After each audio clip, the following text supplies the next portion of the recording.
winning those last 2 games, it kind of gave us, we had a really good summer. Our kids, our numbers are good with 63 guys, 64 guys this year. So our kids are, they knew that last year we were young. And, in our conference, young is hard.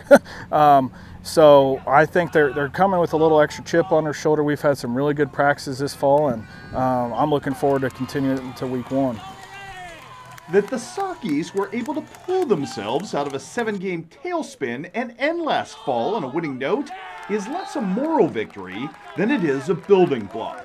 Zach Ferguson's crew is starting from a much higher point A than a year ago, and that includes finding their trigger man in Javen Petty. He's up to about 170, which he played about 155, 160 last year. So yeah, the basketball injury was not something I wanted to see, obviously, but luckily it was his non-throwing arm.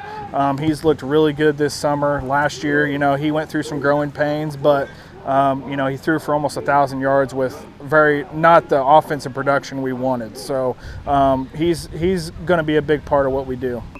Very well, a lot stronger, a lot more accurate. His scrimmage against Beardstown was a lot of fun to watch. I mean, he really lit that zone up, and it's going to be a lot of fun to watch him throw the football this year. And Petty's work at quarterback figures to profit here from a more imposing and seasoned offensive line. We got about 6-7 guys who we can play on the offensive line. With what we have now, we're averaging about 240, which is big for Pittsfield, being that we haven't had a big line since probably when I played. So, and those guys are all coming back from last year. So it's definitely something, they've retained a lot of information from last year, and they're retaining it from the summer on, and we've really gone leaps and bounds up front this summer. Not to mention an array of mix and match weaponry, both in the backfield. Oh man, I mean, we've got 3 or 4 running backs that are looking to put their shoulder down and hurt you. I mean, that's all you can ask of a running back is read the holes that you're given and have fun. I mean. And at wide receiver, led by 3-year starter there, Connor Allen. We got a couple kids who, Connor Allen, he's more of a possession receiver. He's going to get you those tough yards, after the catch type deal. McKelvey Moore he really started showing he's got good speed. The last 3 or 4 games, he started having a lot more confidence in what he was doing, and he's a kid that has really good speed. Justin Pinnock has really good speed, and then Isaac Helms isn't slow either. So I wouldn't say we have a kid that, you have to double cover, but we also have 3 or 4 guys where if you don't cover them, they're going to hurt you.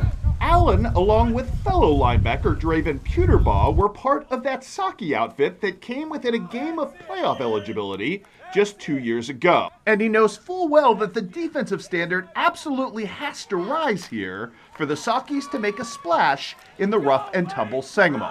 We lost almost our entire secondary this year. Our linebackers are all returning except for one, and our D-line, we did not lose anybody. So I'd say probably our defensive line and our linebackers, I feel like we're going to be hard to get by, especially in a run-heavy offense like Athens. It's a circle game for us. I mean, we're excited to play them. We've got a couple of guys, such as myself, that started as sophomore. Now that we're senior, I mean, we knew what it took. We knew the energy that it took in practice and in games, and it's back, and we're excited to play. It's going to be a lot of fun. They know that we have the ability to, really win some games this year if we play the way we should play.